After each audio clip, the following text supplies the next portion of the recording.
ये कहानी उस गांव की है जहां रात का सन्नाटा किसी की प्रतीक्षा करता है। चांदनी रात में खंडर की छाया और भी डरावनी लगती है।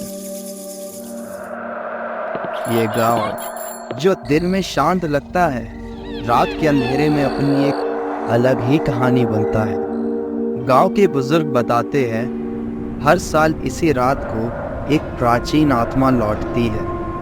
वे आत्मा जो पिछले साल एक मासूम लड़की को अपने साथ ले गई थी, आज भी उसकी चीखें गांव की हवाओं में गूंजती है, पर कोई उसे सुनने की हिम्मत नहीं करता।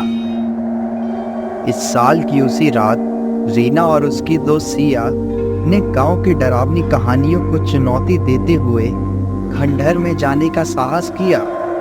वे जानती थी कि यह रात कुछ खास है, लेकिन उन्हें अंदाजा नहीं था कि इस रात की सच्चाई उनके जीवन को हमेशा बदल देगी। सिया, ये सब कहानियां हैं। हम खुद को बेवकूफ क्यों बना रहे हैं? देख, यहाँ कुछ भी नहीं है, बस एक पुराना खंडर और हवा की आवाजें। रीना, मुझे लगता है कि हमें यहाँ नहीं आना चाहिए था। इस जगह पर कुछ तो अजीब है। मेरे अंदर कुछ गलत होने का आभास हो रहा है। जैसे ही वह खंडहर के भीतर कदम रखती है, उनकी आंखें एक अजीब और पुराने दर्पण पर टिक जाती है। ये दर्पण और भी रहस्यमयी था। उसकी सतह धुंधली थी, पर उसमें हलचल हो रही थी, जैसे कोई उसमें झांक रहा हो। क्या तुमने भी देखा? दर्पण के अंदर कुछ हिला। ये कैसे संभव है? रीना, ये सच में कुछ गलत है। ये दर्पण सामान्य नहीं है। मैं यहाँ से जाना चाहती हूँ। और तभी एक तेज हवा का झोंका आया और रीना के सामने उसकी परछाई दर्पण से अचानक गायब हो गई। सिया की आंखें फटी की फटी रह गई। रीना, तेरी परछाई वो कहाँ गई?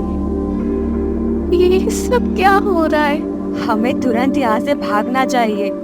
ये जगह सुरक्षित नहीं है। लेकिन जब उन्होंने दरवाजे की तरफ देखा तो वह बंद हो चुका था। दोनों ने जोर लगाकर दरवाजा खोलने की कोशिश करी, लेकिन वह जैसे एक अदृश्य ताकत से बंद हो चुका था। तुमने मेरी दहलीज पर कदम रखा है। अब तुम्हारा भाग्य मेरे हाथों में है। हम फंस गए रीना। अब हम क्या करेंगे? इस जगह से कैसे निकलेंगे? तो डर मत सिया, कुछ तो रास्ता होगा। हम हार नहीं मानेंगे। और तभी दर्पण में एक चेहरा उभरा, वही चेहरा जो पिछले साल की उस खोई हुई लड़की की थी, लेकिन अब वो आत्मा बन चुकी थी।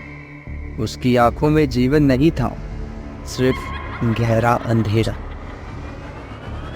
तुम सोचते हो तुम यहाँ से निकल पाओगी? जैसे मैं नहीं निकली, वैसे तुम भी नहीं निकल पाओगी। ये कौन है? हमसे क्या चाहती हो? मैं वही हूँ जिसे तुम भूल चुके हो। अब तुम मेरी जगह रहोगी और अगले साल तुम्हारी कहानी को बताओ। उसके बाद रीना और सिया की चीखें खंडर के अंदर गूंजने लगी। बाहर खड़े गांव वाले उनकी आवाज़ सुन सकते थे, लेकिन कोई उनकी मदद के लिए आगे नहीं आया। गांव के लोग कहते हैं, अब रीना और सिया भी उस आत्मा का हिस्सा बन चुकी, और जब अगली बार वह रात आएगी तो शायद उसकी बारी किसी और मासूम को अपने साथ खींचेगी। इस बार सिर्फ शिकार नहीं होगी, बल्कि शिकारी भी बन चुकी होगी। और तभी कहानी में एक नया मोड़ आता है। गांव में एक नई लड़की प्रिया, जो कहानियों पर विश्वास नहीं करती, खंडर में जाने की ठान लेती है, पर इस बार वो खुद को अकेला नहीं पाती। रीना और सिया की आत्मा अब उस खंडर में रहती है, अपनी अगली शिकार के तलाश में। तो यदि कभी तुम खंडर की तरफ जाने की सोचो तो याद रखना, अब वहाँ एक आत्मा नहीं बल्कि 3 आत्मा है जो तुम्हारी राह देख रही है।